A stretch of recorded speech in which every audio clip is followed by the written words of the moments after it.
राजीव जी, पहले तो आपको ढेर सारी शुभकामनाएं मोहम्मद साहब की जीवनी को मारवाड़ी में लिखने के लिए। सर धन्यवाद। मेरा प्रश्न यह है कि आखिर मोहम्मद साहब की जीवनी को मारवाड़ी में लिखने के पीछे आपकी मुख्य वजह क्या रही? लोगों के बीच गलतफहमियों को दूर करना। आज हम देखते हैं कि धर्म को लेकर लोगों में इतनी ज्यादा गलतफहमियां हैं। लोग इसको असहिष्णुता का नाम देते हैं, मैं इसको गलतफहमी का नाम देता हूं। दरअसल हमारे दिलों के बीच जितनी ज्यादा गलतफहमियां एक दूसरे को लेकर रहेंगी, हमारी भावनाएं उन लोगों एक दूसरे के प्रति उतनी ही खराब होंगी। गलतफहमियां किस तरह की गलतफहमियां? गलतफहमियां इस तरह की, जैसे हम पैगंबर मोहम्मद साहब को लेकर देखें। पैगंबर साहब के जो पैगाम है उसके बारे में लोगों का ये मानना है कि वे विदेशी थे। उनके जो उपदेश हैं वो सिर्फ अरब वालों के लिए हैं, जबकि अच्छाई के लिए न कोई सरहद होती है, न उसका कोई देश होता है, न उसका कोई खास मजहब होता है। वो पूरी इंसानियत के लिए होती है और पूरी दुनिया के लिए होती है।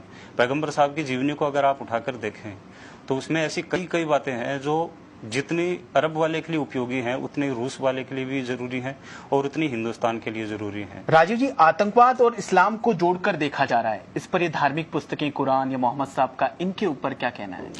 देखिए, इसमें मैं सिर्फ एक बात कहूंगा, कुरान की कोई भी अगर आप आयत उठाकर देख लीजिए, किसी भी सूरह को पढ़ लीजिए, उसमें कहीं पर भी आतंकवाद का समर्थन नहीं किया गया है। और कुरान पढ़ने से पहले आपको पैगंबर हजरत मोहम्मद सल्लल्लाहु अलैहि वसल्लम को पढ़ना चाहिए, जिन पर कुरान उतरा था। आप उनकी जीवनी को पढ़कर देखिए, उन्होंने पूरे जीवन में सिर्फ और सिर्फ इंसानियत की बातें की थी। जो आदमी अपने दुश्मन को भी माफ करने का हौसला रखता है वो आतंकवाद की बात कैसे कर सकता है? तो राजीव जी, इस पूरी मोहम्मद साहब की जीवनी को मारवाड़ी में लिखने में आपको कितना वक्त लगा? किताब को लिखने में मुझे 1 साल लगा और इसकी तैयारी के लिए मुझे कम से कम 10 साल लगे। 10 साल इस चीज को लेकर लगे कि क्षण भर लिखने के लिए आपको मन भर पढ़ना पड़ता है। जो भी चीज आप अगर लिखें तो पूरी जिम्मेदारी के साथ लिखें और उसमें कुछ गलतियां न रह जाएं। तो इसके लिए 10 साल तक मैंने सिर्फ और सिर्फ पढ़ाई की। जो विश्व के बड़े बड़े जो विद्वान हैं उनको पढ़ा और उनकी किताबें पढ़ने के बाद जैसा मैंने समझा उसको अपने नजरिए से बयान किया है। तो 1 साल मुझे लिखने में लगे और 10 साल जो है इसकी तैयारी करने में और लगे। इस किताब को लिखने की प्रेरणा आपको किन से मिली? किताब को लिखने की प्रेरणा कई चीजों से मिली, लेकिन मैं खास तौर से कहूंगा कि पैगंबर साहब का जीवन जो है वही सबसे बड़ा प्रेरणा स्रोत है। बांग्लादेश में जो भी हमला हुआ उसमें आतंकवादियों द्वारा कहा गया कि कुरान की आयतें पढ़कर सुनाई जाएं।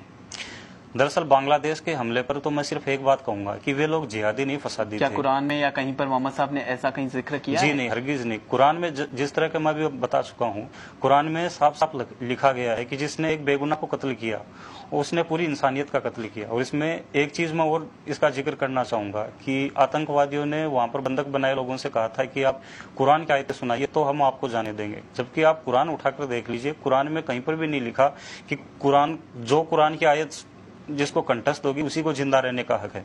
ऐसा बिल्कुल नहीं लिखा है। कुरान को पढ़ना अच्छी बात है और उसको जीवन में उतारना अच्छी बात है। कुरान को रटना भी एक हद तक समझ में आता है कि बिल्कुल अच्छी बात है, लेकिन ये कहाँ तक सच है कि अगर आप कुरान की आयतें नहीं सुनाएंगे तो हम आपका जो है गर्दन कलम कर देंगे। ये तो बिल्कुल जो शैतान का काम है।